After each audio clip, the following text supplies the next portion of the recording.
How to implement a Memoize function in JavaScript so it takes lesser time and is more performant. In this example, we are going to create a function which is going to be called Memoize, and this would accept the function we want to make Memoize, which means that the first time we call that function, it will do all the processing, but the second time it will just return a cache result. For this function, we are going to create an object called cache, and then we are going to return the function. So what this function basically does is that this would take the arguments of this Memoize function.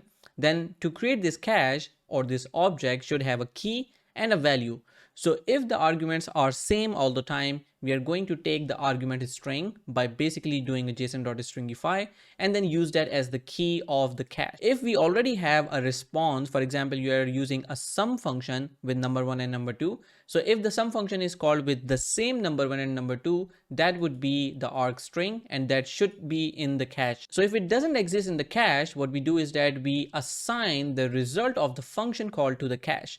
Now this function call should contain two things. One, the context. In this case, we are going to call this, and as a second parameter, we are passing all the arguments. So let's suppose we are memoizing the sum function, then that means that we are calling the sum function with the arguments supplied and the this context.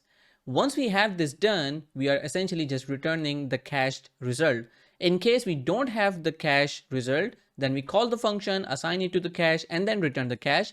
In case we already have that in the cache, then this would not be executed, or this line would not be executed, and we'll return directly from the cache. This is what the function looks like. Now let's try with a real function that we want to use. Let's suppose we have a function called heavy product, and this takes a number and it runs a dummy loop over 1,000,000 times, and then it returns the value of the number. Now this is going to be infinity because this is a huge number. So let's try this function and see what is the output. So I'm going to put a couple of console log statements, or actually one console log statement, and I'm seeing what is the time that it takes to process this.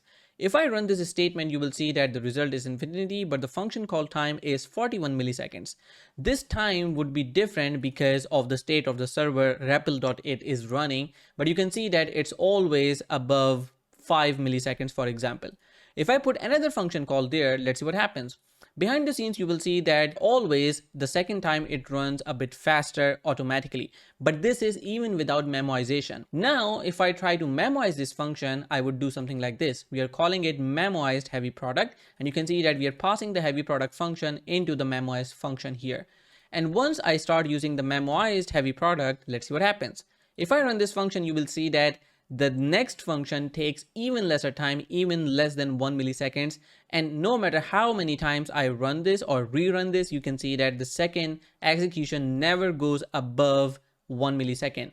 Let's add another one here. Now, the first time it would cache it, and the second and third time it should run it from memoization. So here you can see that all the subsequent calls within the same parameter takes lesser time. What would happen if we change the argument?